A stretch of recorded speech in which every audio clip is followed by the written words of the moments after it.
나만 아니면 돼. 내가 원하는 피해자가 아니라고 해서 엠번방 다시 묻히네 이런 생각도 안 하고? 누가 광희의 가해자가 되는 건데. 네, 안녕하세요. 러널리즘 토크쇼 Z의 진행을 맡은 아나운서 박지원입니다. 오늘 오랜만에 또 토크쇼로 찾아뵙는데요. 특별한 분을 모셨습니다. 말하고 글 쓰고 싸움하는 걸로 먹고 사는 여자 이은희 변호사입니다.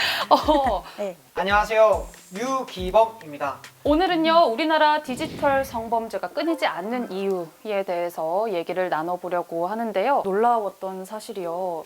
이번에 텔레그램 엠번방의 가해자 중에 430명 가운데 134명이 10대로 밝혀졌습니다. 여러분은 이 10대의 디지털 성범죄 비율이 이렇게 높아지고 있는데 그걸 체감했었어요? 선생님?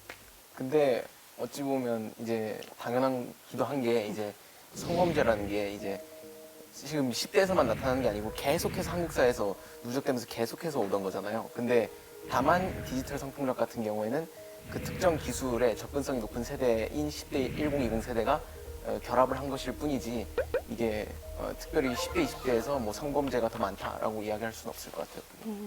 상혁 학생이 말했던 기술의 발달이 무엇인가를 좀 들여다볼 필요가 있어요. 핸드폰을 가지고 뭐를 찍고 쉽게 편집하고 이걸 다시 누군가랑 공유함으로써 노는, 이거는 이 장르에 대한 접근의 문턱이 낮아야 가능한 거예요. 근데 만약에 똑같은 상황에서 범죄를 저지르는데 돈이 좀 있어, 난 40대야, 50대야. 그러면 그 범죄를 오프라인에서 저지르게 되죠. 기범 학생은요? 체감을 했었나요?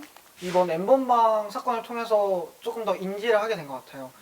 그리고 좀 놀랐던 게 그 엠번방에 가담했던 그 가해자 중에 저랑 동갑인 분이 또 있더라고요. 그리고 심지어 제가 다니던 학교의 옆 학교 어머, 여서 정말요? 네, 완전 건너 아는 친구이더라고요. 사실 들어왔던 건 그런 성범죄 10대 피해자는 많이 들어봤어도 가해자는 전혀 생각을 못하고 있던 10대는 일단 제 친구들이잖아요. 그래서 제 친구들은 그런 짓을 안 할 거야 라는 그런 생각을 막연하게 하기도 했던 것 같아요. 내 주변에는 없을 거야, 뭐 내 친구들 중에는 아닐 네네. 거야 라는 생각이 많이 있기 때문에 변호사님 보시기에 왜 이렇게 10대의 비율이 높을까요? 10대의 비율은 왜 그렇게 높은 게 아니라 늘 그만큼의 비율의 범죄를 원래 있었나요? 차지했었던 거죠. 저는 이런 생각도 들어요. 청년 문제가 또 결합이 되어 있어요. 돈이 없잖아요. 상대적 박탈감은 많고 뭔가 이렇게 의시되고 싶고 뭔가 이 욕망과 현실의 괴리가 되게 많은 때가 10대, 20대예요. 그런데 온라인은 가상의 사회잖아요. 그렇죠. 거기서 막 푸는 거예요. 불림하고 풀고. 그러니까 어떻게 보면 그 범죄 저지르는 사람들 이렇게 잡아보면서 우리가 깨달은 게 있잖아요. 멀쩡한 놈이 하나도 없어요. 그냥 머리부터 발끝까지. 외모를 비하하는 게 아니라 뭔가 오프라인 세계로 들어가서 사람들과 정상적으로 교류를 하면서 뭔가 그 사람들과 관계를 돈독히 할 만한 자원이 없는데 그 자원에는 경제적인 것도 포함이 되어 있는 거예요. 그러니까 이런 상황에서 손에 핸드폰은 쥐어져 있고 이 핸드폰을 활용해서 어떤 짓을 할 수 있는지는 잘 알아. 그냥 이게 10대, 20대인 거예요. 그렇다면 10대들은 이 성범죄에 대해서 어떻게 인식을 하고 있을까 좀 궁금하더라고요. 사실 주변에서도 내가 알지 못하게 성범죄는 많이 일어나고 있는 것 같거든요. 혹시 뭐 지나고 보니까 이거 좀 아닌 것 같은데 했던 경험들 혹시 있나요? 제가 SNS에 익명으로 채팅할 수 있는 링크를 올렸어요. 근데 이제 누가 어떤 분이 자신의 몸이라고 나체 사진을 저한테 보낸 거예요. 정말 당황했었는데 그 익명의 채팅방은 왜 만든 거예요? 심심해서 이제 그냥 나눠볼까, 얘기를 대화를 나눠볼까. 나눠보고 싶어서. 네. 근데 또 이게 알고 보니까 저뿐만 아니라 많은 친구들이 이런 문제를 겪고 있고 또 익명으로 많이 성희롱도 당하고 있다 하더라고요. 이런 익명의 채팅방도 그렇고 그 아자르 앱 같은 그냥 화상통화, 랜덤 화상통화 그런 것도 학교에서 되게 친구들끼리 많이 하거든요. 근데 그런 걸 하면은 거의 한 번씩은 꼭 그런 분야에 막 그런 걸 보게 된다고 봐야 되거든요. 그리고 그거 말고도 그냥 친한 친구들끼리 하는 대화를 들어보면 서로의 몸 같은 거를 평가하는 그런 농담을 던지기도 하고. 근데 사실 그 친해서 하는 농담이니까 막상 당사자들끼리는 기분이 안 나쁘더라도 나중에 돌이켜보면 이것도 성희롱 아닌가 이런 생각을 하게 되긴 하더라고요. 뒤늦게 이거 좀 아닌 것 같은데 라는 생각이 든다는 거죠. 네. 상혁 학생도 혹시 있나요? 사실 우리나라에 있는 단톡방 중에 상당히 많은 수의 단톡방이 저는 외모 평가로 점철돼 있을 거라고 저는 생각을 합니다. 특히 여성에 대한 외모 평가로 점철돼 있을 거라고 생각을 하는데 저 같은 경우도 그런 단톡방들을 많이 목격을 했고 근데 막상 이제 그걸 보면 그걸 지적하기는 쉽지 않은 거죠. 그렇죠. 그리고 또 내가 속해 있는 친구들, 친구 집단이다 보니까 나서서 막 야 이건 아닌 것 같아라고 말을 하기가 어려울 것 같아요. 혹시 또 주변에서 들었던 것들은 없나요?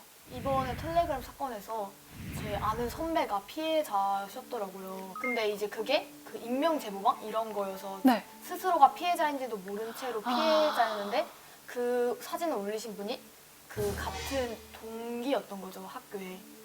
그래서 같은 학교. 네, 그러니까 친구가요? 친하진 않은데 또 마주치는 그런 친구가 자신을 올렸던 거예요. 저에겐 되게 충격이기도 했었고 예전 중학교에서는 이제 여자 선배의 치마 속을 몰카를 찍다가 또 걸리고 근데 학교에서는 또 그걸 쉬쉬하는 분위기가 되고 학교에서 어떤 처벌이 안 이루어졌나요? 선생님들이 쉬쉬하는 분위기고 저도 소문을 이제 야 이런 일 있었대 근데 선생님들이 쉬쉬하고 있어서 이거 말하는 것도 들키면 안 돼 이런 식으로 듣고 그래서 결과는 어떻게 됐는데 보면 그건 몰라 애들 다 약간 이런 분위기더라고요.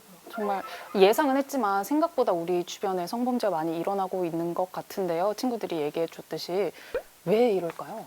가장 근본적인 원인은 저는 결국에 한국 사회에 있다고 생각을 해요. 전 세계 어디든 간에 대부분의 사회가 남성 중심주의적인 사회를 구성을 하고 있고 그런 사회 속에서 사실 젠더 권력이 작동하는 한 저는 성범죄를 없애기란 대단히 힘들다. 그래서 사회 구조 자체가 가장 큰 원인이고 그걸 해결해야 된다고 저는 생각합니다. 사회 구조 자체를 먼저 해결해야 된다. 연주 학생은요? 아 들키겠어? 이런 생각도 있을 것 같고 다 하는데 내가 한다고 나 혼자 들키거나 나 혼자 처벌받겠어? 이런 안일한 마음이 있을 것 같긴 해요. 지금 이제 연주 학생 얘기한 것처럼 이게 내가 뭐 이렇게 한다고 누가 알겠어? 혹은 누가 나한테 태클을 걸겠어? 혹은 나한테만 처벌을 하겠어? 다 이런 하는데 마음이 뭐 나한테만 뭐. 나만 아니면 돼. 혹은 제가 하는데 나라고는 안 되겠어? 라는 생각을 하는 분들이 좀 많은 것 같아요. 지금 얘기 들어본 내용들을 다 그대로 오프라인상으로 옮겨놓으면 제가 20, 30대, 1, 20대 겪었던 일들이에요. 회사를 들어갔더니 혹은 대학을 가가지고 동아리에서 이제 뭐 뒤풀이를 하고 모임을 해요. 네. 다 같이 여러 명이 모여가지고 앉아서 닌니 난나 놀고 있는데 누군가 한 명이 저쪽에서 개소리 소리 하기 시작해요. 근데 이 사람이 선배야. 자, 그러면 내가 갑자기 기분이 나쁩니다. 얘기를 하는 게 쉬우냐? 어려워요. 어렵죠. 나한테 해도 말하기가 어렵고 남한테 하는 건 더 말하기가 어려워요. 결국은 문화의 문제인 거예요. 이제 이거 지켜보고 계시는 성인분들이라면 다 해본 경험일 거라고 생각해요. 오늘 우리는 디지털 성범죄에 대해서 얘기하지만 디지털 성범죄는 오프라인의 성범죄하고 별로 다르지 않은 것 같아요. 이런 또 익명성 있는 이런 공간이니까 좀 더 쉽게 일어나는 거예요. 얼마 전에 엠번방 사건 크게 터졌잖아요. 너무 어이가 없어가지고 진짜 여기가 탁 막히는 기분이었거든요. 할 말은 많은데 정말 뭐가 그쵸. 나오지 않더라고요. 그래서 이렇게 대규모로 많은 사람들이 그런 앱을 깔고 그렇게 성범죄를 하고 있었다는 게 되게 놀랐었고 그때만 해도 이제 페이스북에 관련 글들이 엄청 많이 올라오고 저뿐만 아니라 주변 사람들도 되게 많이 놀랐던 것 같아요. 사실 그렇게 놀랍진 않았어요. 왜냐하면 이런 류의 성범죄들이 사실 만연해 있다는 건 우리가 알고 있었지만 조금 쉬쉬하던 내용이었고 그래서 다른 분들이 하시는 것처럼 그렇게 놀라진 않았어요. 저를 놀라게 한 건 한국 사회였어요. 한국 사회요. 갑자기 왜 이래? 이런 느낌? 10년이 넘는 세월 동안 이런 거 허용해 왔잖아요. 더 심한 사이트, 더 심한 사건들이 있고 그 사건들을 보고 있고 그 사건들이 어떻게 해결되지 않고 지나갔는지를 다 알았단 말이에요. 그런데 갑자기 한국 사회가 부글부글 막 화를 내기 시작하는데 너무 놀라운 거예요. 놀라운 다음에는 약간의 그 배신감과 큰 안도감으로 귀결이 됐죠. 안도감은 뭐였냐면 이제라도 관심을 가질 건가 보지? 다행이다 였고요. 그래서 이제 드디어 문제가 해결되는 게 아니라 문제 해결의 시작점쯤에 와서 서 있는 단계라고 생각합니다. 이제 시작이다. 그렇죠. 딱 엠번방 사건 터지고 가해자가 공개가 됐을 때 실제로 친구들이랑 어떤 대화를 주고받았어요? 아까 놀라웠다, 충격이었다 했는데 아까 말씀드렸듯이 그 엠번방에 가담했던 친구가 제 옆 네. 학교였어가지고 원래 얘가 좀 이랬던 애다 이런 식으로 말을 했던 것 같아요. 가해자에 대해서 친구들이. 네, 그렇죠. 저는 그 얼굴 막 공개되고 나서 친구들뿐만 아니라 막 그런 기사 같은 거 댓글 보면 아, 역시 뭐같이 생겼다, 그럴 만하게 생겼다 막 이런 댓글도 막. 근데 사실 저는 또 그런 걸 보면서 그냥 어디서나 볼 수 있을 법하게 생긴 거예요. 그런 거에 대해서 약간 좀 소름 끼치고 무서웠다고 해야 되나? 뭐 저도 다 주변에서 가해자 때리기에 집중을 했죠. 근데 가해자를 이렇게 때리기만 하면 되게 마음은 편할 것 같긴 한데 이렇게 하는 게 맞는 것인가? 결국에 더 중요한 문제는 따로 있지 않은가? 사회가 악마를 키웠다. 뭐 이렇게 얘기도 하고 모든 관심과 여론이 다 가해자에게 쏠리는 것 같은데 이런 거에 대해서 10대 학생들은 어떻게 생각해요? 저는 피해자에 대한 생각이 먼저 들긴 해요. 가해자에게 그런 사회적 악마 이런 타이틀이 붙으니까 거기에 이제 어이가 없는 거죠. 가해자가 뭔데 아까 말씀해 주셨던 것처럼 찌질의 궁상인데 왜 이런 타이틀을 달아주냐? 네 그런 거죠. 그 피해자가 왜 피해를 받는지 어떻게 노출됐는지를 생각을 해봐야 될 것 같다는 생각이 좀 들었습니다. 근데 또 이렇게 생각할 수도 있지 않을까요? 가해자에게 집중이 되다 보니까 국민청원도 막 올라오고 처벌을 더 강화할 수 있고 그게 예방으로도 갈 수 있지 않을까요? 문제는 우리가 그 사건은 잘 처리됐느냐와 그 사건도 처리됐느냐로 그 사건의 유의미성은 달라져요. 그 사건도 잘 처리됐어는 그 이후에 비슷한 사건들은 잘 처리가 되는 영향력을 미친 거예요. 지금 잘 생각해보면 아직까지 우리 사회의 성범죄들 대부분이 그 사건은 잘 처리됐어. 인 사건들이 대부분 많아요. 피해자에는 되게 다양한 종류의 사람들이 있어요. 지금 우리가 그 피해자들 보호할 수 있는 사회인가? 아니에요. 내가 원하는 피해자가 아니라고 해서 너는 피해자 아니야. 넌 돈 받았고, 넌 돈 받고 네 영상을 넘겼으니까 넌 피해자 아니야. 뭐 너는 보호해야 될 사람, 너는 보호하지 말아야 될 사람. 이 구분을 하기 바빠서 실제 이런 어떤 상황들에 대해 우리가 어떤 시선으로 이 가해를 하고 착취를 하는 것들을 비판하고 의율할 것인가에 대한 담론은 단 반발자국도 아직 나아가지 않았어요. 무조건적으로 가해자에게 네. 막 스포트라이트를 해서 네. 어떤 프레임을 씌우고 그게 중요한 게 그건 아니다. 소비하는 거죠. 정확히 얘기하면 이 기존의 어떤 문제들이 해결되지는 않아요. 어쨌든 이런 게 있어라는 걸 알린 효과까지 있는 네. 거예요. 우리는 그거를 인정해야 됩니다. 그리고 그거에 대해서 10대들에게밖에 또 희망을 걸 수가 없어요. 1, 20대이기 때문에 이 문제에 대한 목소리나 요구를 적극적으로 할 수 있는 계층이기도 한 거예요. 갑자기 책임이 막중해졌어요. 이제 내 책임을 떠넘기고 이제 그러네요. 집에 갈 거예요. 아직도 엠번방 얘기를 많이 하기는 하나요? 사실은 이제 점점 안 하죠. 여기서 이런 엠번방 얘기를 해가지고 다시 좀 생각하게 된 거지. 엠번방 다시 묻히네 이런 생각도 안 하고 또 새로운 얘기 나오고 이렇게 된 거지.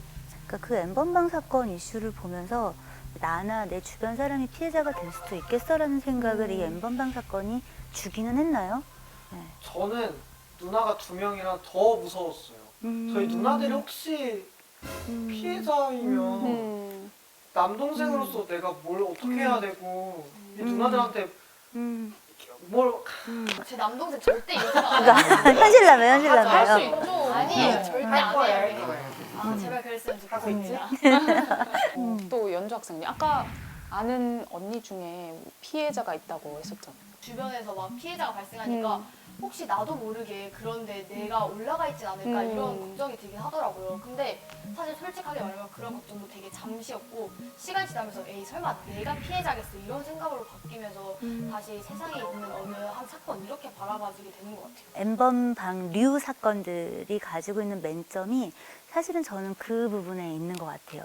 그 시간이 좀 지나고 나면 일단 내 사건이기보단 남의 사건으로서 좀 이렇게 와닿을 확률이 높은 거예요. 그 맥락에서 성인지 감수성에 대한 교육이 잘 안 이루어져서도 이런 일이 많이 벌어지는 걸까요? 이 성인지 네. 감수성이라는 거 사실 네. 화제가 된 게 불과 얼마 안 대법원이 됐어요. 그 표현을 쓰면서 그쵸? 2018년에 갑자기. 성폭력 사건을 심리할 때는 피해자가 처할 수 있는 불평등 상황 같은 다양한 사정을 살펴야 한다는 성인지 감수성 원칙이 이 성인지 감수성이라는 말 많이 들어봤어요? 저 뜻을 몰라요. 네, 저도 뜻은 몰라가지고 뜻 그냥 쉽게 법률 용어. 얘기하면 피해자가 처한 특수한 사정들에 대해서 감안하고 그 입장에 대해서 충분히 배려하면서 바라봐야 된다라는 지극히 보편적인 인문학적 감성인 거거든요.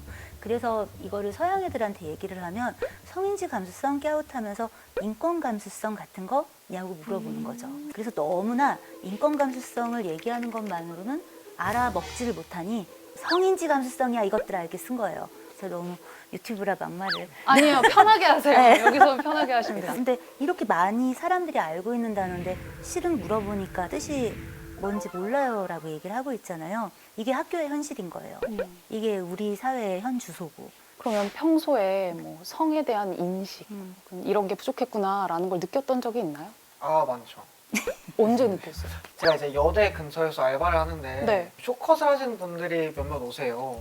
그래서 제가 무의식적으로 남성분이라고 생각을 하면은 여성분인 경우가 있더라고요. 그래서 그분들에게 굉장히 죄송했고 그쵸, 머리가 짧으면 남자일 것 같다라는 그런 생각, 잘못된 생각. 그죠? 그리고 또 제가 친누나가 2명이 있는데 이제 누나들을 보고 자랐으니까 귀를 넘기던 이런 습관이 있었어요. 저는. 그래서 성격이 남고에서는 쉽게 보지 못하는 성격을 가지고 있더라고요. 제가 굉장히 막 여성스럽고 아 이런 단어는 좀 그쵸. 네. 네. 그래서 그 친구들이 저에게 막 성적 놀림을 한다든지 저도 아까 전에 기범 오빠가 말했던 것도 있는데 저도 여성스럽다, 남성스럽다 이런 단어 진짜 저도 모르게 많이 쓰는 단어들 표현이란 말이에요. 친구가 네. 예쁜 뭐 원피스 같은 거 입고 오면 야 너무 여성스러워, 야 진짜 예뻐 이런 식으로 칭찬하게 되니까 의문. 칭찬으로 했던 말인데도 이 표현이 맞나 이런 의문을 갖게 되는 거죠. 맞아요. 근데 뭐 저도 한국 사회에서 남성으로 살면 사실 모두가 광의의 가해자가 되는 건데 저도 뭐 여성 비하가 담긴 뭐 욕설을 쓴다던가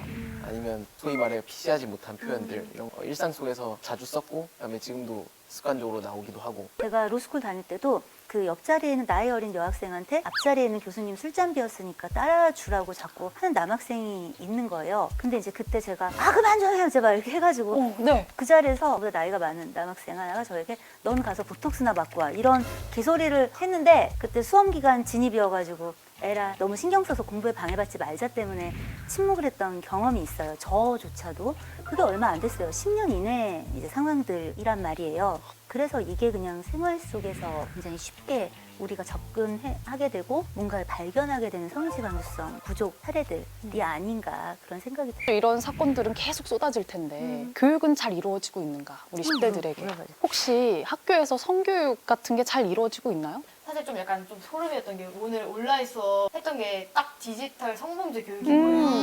그래가지고 오늘 그 교육을 받고 왔어요. 네, 수업을. 온라인 수업 영상 보고 출석 체크해라 네. 이게 이제 저희 성교육이었는데 사실 저도 그렇긴 했지만 거의 대부분 학생이 영상을 다 보지 않고 그냥 출석만 체크하고 이러는 게 현실인 것 같긴 하거든요. 그 성교육, 성폭력 예방교육 뭐 이런 거 받으면서 좋았어서든 나빴어서든 사실 나 이거 기억에 남아 이런 게 혹시 있나요? 궁금해요. 혹시 기억에 남는 거?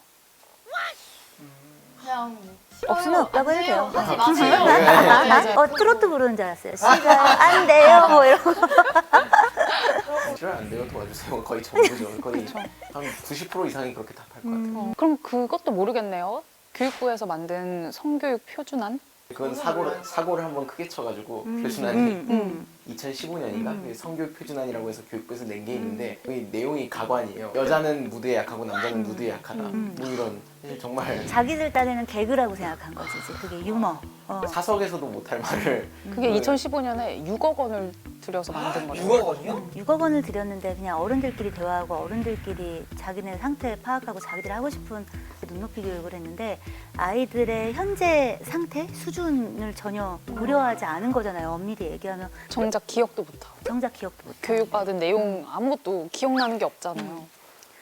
또 생각난 게 갑자기 성교육을 조금만 보건 선생님이 세게 얘기해도 막 페미다 막 이렇게 얘기한다는 이제 성교육을 받는 부분에서 보건 선생님이 여성만 피해자다 그러니까 이런 식으로 뉘앙스만 취해도 주변 남자애들이 또 시작이네 그러니까 이런 식으로 막 그 선생님을 굉장히 뭐 페미니스트로 몰고 그러니까 이런 게 많더라고요. 선생님들에게도 맥락인 무장 것 같아요. 교육이 필요해요. 나 페미니스트야. 그 다음 질문 이런 거 있잖아요. 페미니스트로 몬다는 게 사실 페미니스트가 나쁜 게 아닌데 맞아요. 그걸 그러니까요. 몰면 좀 전 이렇게 얘기하고 싶어요. 우리 사회에 아직 피해를 입고 있지는 않은 수많은 남녀노소들에게 내가 하고 싶은 얘기는 우리가 가해자 취급을 좀 당하면 어때? 이 교육의 짧은 순간에나마 가해자 취급을 당해서 내가 불편해짐으로써 내가 가해를 할 확률을 줄일 수 있다면 우리가 가해를 할 확률을 줄일 수 있다면 좀 취급 당할 수도 있는 거지. 그것도 불편해? 당한 사람은 어떻겠어?